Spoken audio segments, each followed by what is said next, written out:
This is the last Sunday of Advent with our theme, Hope is Here, a Spiritual Journey. And in the last 4 weeks, I hope we find new ways of having hope. So this time, as we talk about travel, I found out that according to the Federal Manual of Uniform Traffic Control Devices, there are over 500 approved traffic sign designs used across the country. And these designs are grouped into major categories like regulatory signs, warning signs, guide, temporary work zone, blah, blah, blah, which together make up the tens of millions of physical signs installed on U.S. roads. And yet, we still get lost. Thanks to GPS, but then if you don't have signal, good luck. You are still get lost. And so that's just like our sermon, first Sunday, when we lost, we were told to return to the root. Just like in our spiritual journey, we also, those signs, 10 of millions of signs, are supposed to help us travel safely and give directions. In our spiritual journey, we also need signs. Today's scriptures tells us about Prophet Isaiah and Matthew, our navigators this Advent, saying, I saw the sign. But when I check the lyrics of that song, Micah, can you explain it to me later? It doesn't make sense. So anyway, Isaiah and Matthew says they saw the sign. In our Advent journey, for 3 Sundays, we have been celebrating hope, peace, and joy that God grants us through our Lord Jesus Christ. Today, we celebrate Advent. This is the sign of love. We heard from Isaiah 7:10-16, the sign of God's love for us, of how God promised us through the prophet Isaiah that a virgin would conceive and bear a son whose name would be named as Emmanuel. God is with us, and how this special child would save and deliver his people. Isaiah 7:14 reads, Well then, the Lord himself will give you a sign. A young woman who is pregnant will have a son and will name him Emmanuel. The gospel lesson tells us of how that promise came through the child of Mary, and of how Joseph, out of his love for God and his obedience to God's word, took Mary for his wife and did all the angel commanded him to do, thereby giving a home and a family to the one who has to be called Jesus, Emmanuel. Matthew chapter 1, verse 22-23 says, Now all this happened in order to make come true what the Lord has said through the prophet. A virgin will become pregnant and have a son, and he will be called Emmanuel, which means God is with us. We are fond of singing, O come, Emmanuel, every Advent, where in fact he is already here. But that is like an invocation, at the same time, an acknowledgement that the Lord is here. Emmanuel, God is with us. Therefore, this is when every Sunday I would say, this is the good news. I will say today, this is the best news ever. Emmanuel, God is with us. God is here with us. And since God is here with us, hope is here. Peace is here. Joy is here. Love is here. This is the sign that we all need, God's love. And if there is one verse that all Christians should have memorized, but I believe we do, from the heart, and like even in a military camp situation, when you're still asleep and then someone would say, John 3:16, You could say it. And what does it say? For God so loved the world so much. This is a different translation. That he gave his only Son, so that everyone who believes in him may not die, but have eternal life.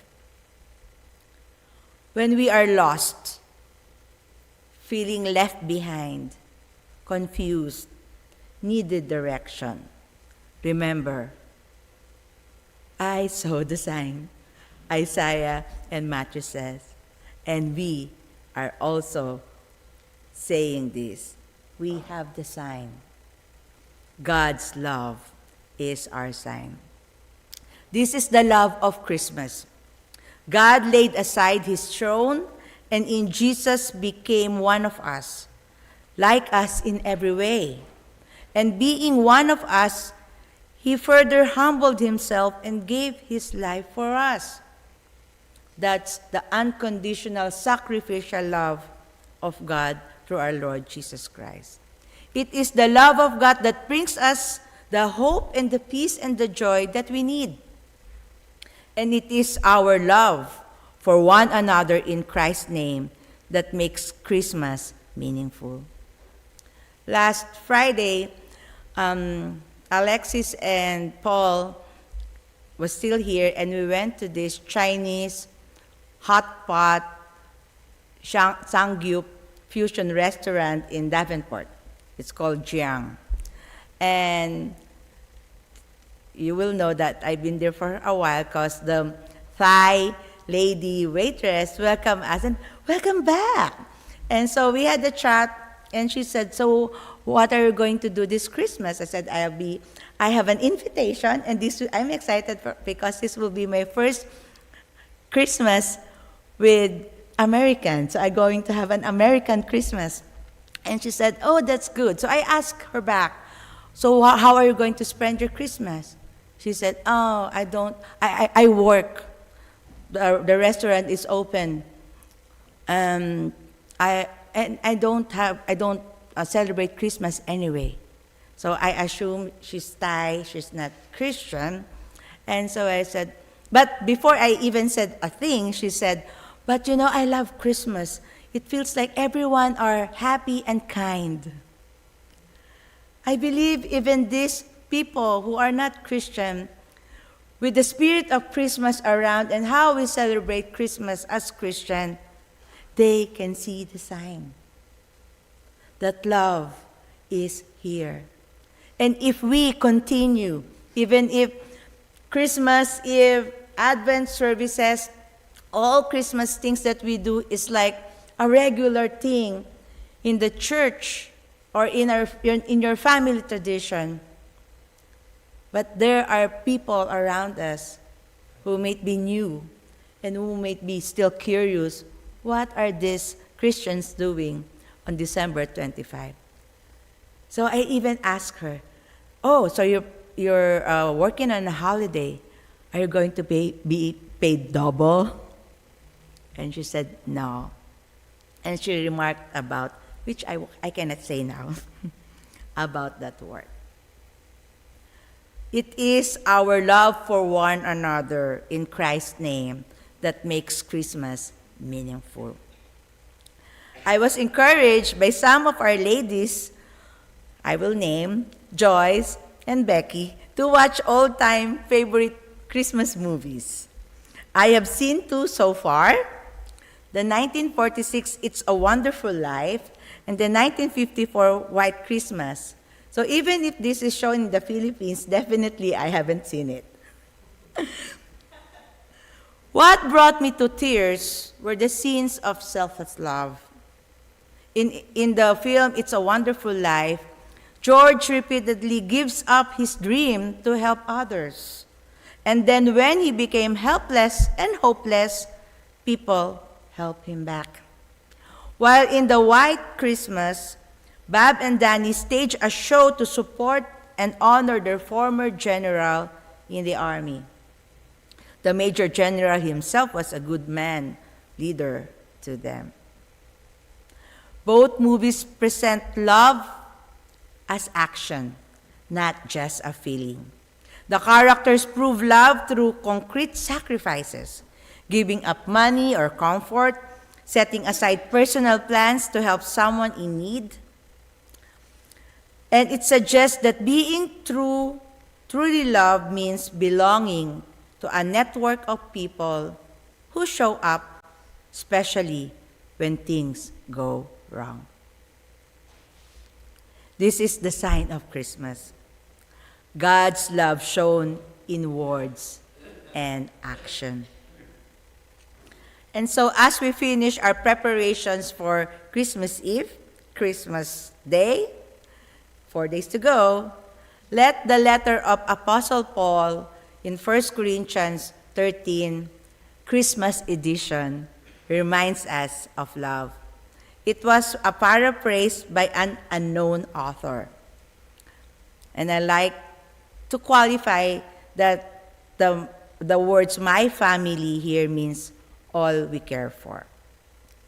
So, 1 Corinthians 13, Christmas edition, bow.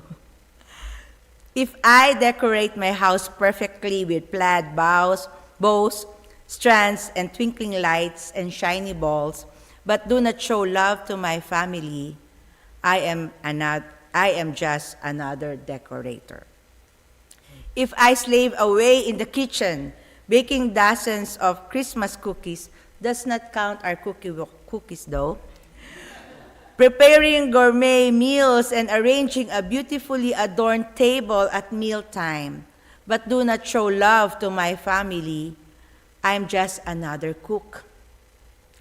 If I work at the soup kitchen, carol in nursing home, and give all that I have to charity, but do not show love to my family, it profits nothing. If I trim the spruce with shimmering angels and crocheted snowflakes, and attend a myriad of holiday parties and sing in the choir's cantata, but do not focus on Christ, I have missed the point. Love stops the cooking to hug the child. Love sets aside the decorating to embrace a loved one. Love is kind, though hurried and tired. Love doesn't envy another's home that has coordinated Christmas china and table linens. Love doesn't yell at kids to get out of the way. Love doesn't give only to those who are able to give in return, but rejoices in giving to those who can't. Love bears all things, believes all things, hopes all things, endure all things. Love never fails. Video games will break, pearl necklaces will get lost, golf clubs will rust, but giving the gift of love will endure. The gift of love will endure because that love comes from God who is here, who is with us. Indeed, this is what Christmas is all about. Emmanuel, God's gift of love. May we have this Christmas celebration full of love, and may we be a little sign of that love to everyone. Amen.